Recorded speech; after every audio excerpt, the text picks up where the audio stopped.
So, we're going to talk about a small Welsh town you've probably never even heard of. But here's the thing, its legacy is almost definitely sitting in your house right now. Yep, we're diving into the story of Pontypool, a town with a surprisingly massive global footprint. Sounds like a pretty bold claim, right? But seriously, stick with me on this one. The story of this valley is just packed with surprises. We're talking about pioneering technologies and a culture that literally rippled across the globe, changing everything from how we trade to what you put in your grocery cart. Okay, let's start with this one. That can of soup in your pantry? Well, long before anyone even dreamed of canning food, a totally revolutionary way to make thin, rust-proof metal sheets was perfected right here in Pontypool. And this wasn't just some small improvement, it was the actual blueprint for the entire food canning industry we rely on today. And it wasn't just the kitchen. Pontypool's influence reached right into the living room. See, the town came up with this unique, super durable, decorative coating for metal. It looked just like the crazy expensive stuff from the East. All of a sudden, that fancy ritual of afternoon tea, something only the mega rich could afford, was accessible to millions of everyday people. And finally, get this, the town's tough industrial soul was practically hammered into a physical form, its rugby team. The name Pontypool became this global shorthand for a very specific kind of brutal, never-give-up toughness. A reputation that was literally forged in the heat of the furnaces and then proven on the muddy rugby pitches. Right, so how on earth did one small town pull all of this off? Well, the answer starts deep underground, with the land itself.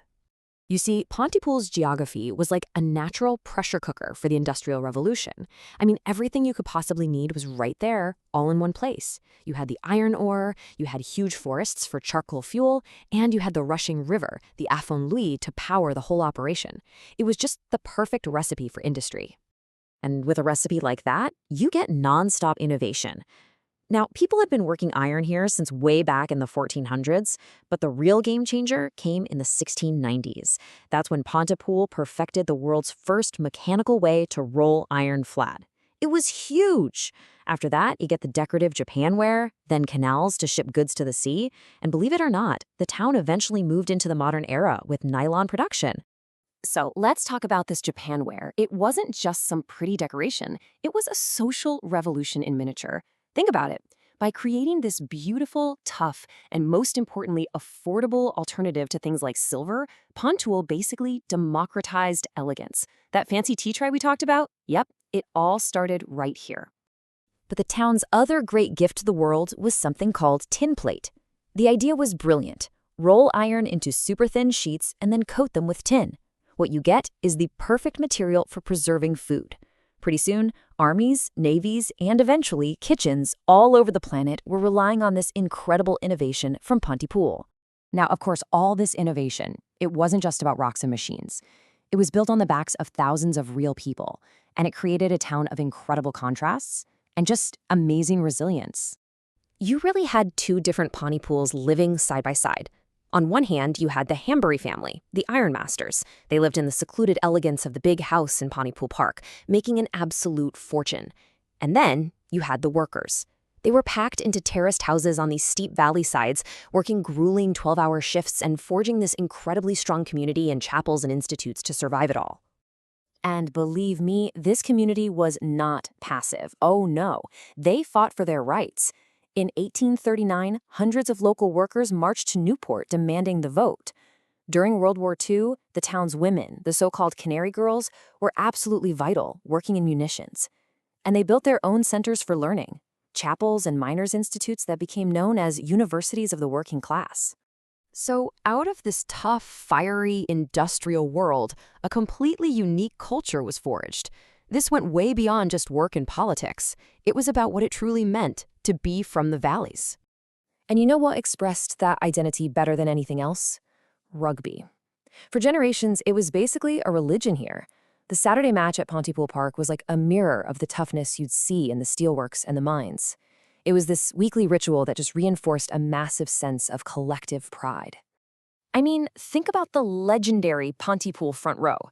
These guys weren't some distant, pampered superstars. They were local workmen. As Bobby Windsor, one of the legends, basically put it, The three of them balanced these grueling shifts with playing elite international sport. The line between the muddy pitch and the factory floor, it just didn't exist.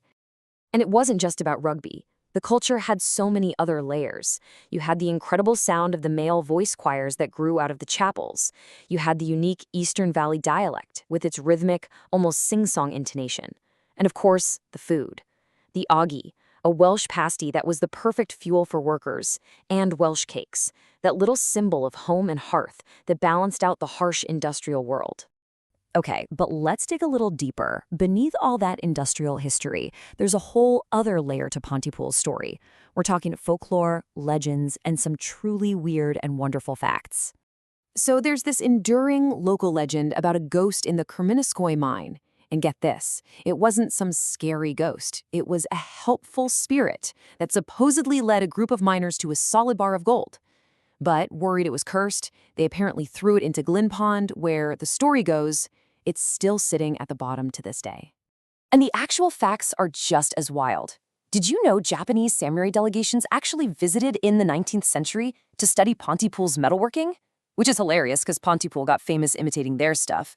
Or that the iconic Folly Tower was built just 2 feet short of its 1,000-foot elevation goal. The town also had one of Wales' first ever cinemas back in 1910, and the nylon made here was even used in some of the first experimental surgical sutures. Incredible. And here's a weird modern twist for you. There's a horror movie from 2008 called Pontypool. It's actually set in a Canadian town with the same name and has zero to do with Wales. But it still brings curious film buffs to this Pontypool, which just goes to show you new myths are being created all the time. So after all that history, all that industry, where does that leave Pontypool today? Well, the town's modern story is one of a truly remarkable transformation. I mean, for centuries, the air in this valley was thick with smoke and coal dust. The river was so full of industrial runoff, they literally called it the Gray River. The whole landscape was scarred. That was the price of being an industrial powerhouse. But today, it's almost unbelievable. That same river now runs clear. Salmon have actually returned. The scarred hillsides are green and covered in trees again. The town has completely reinvented itself.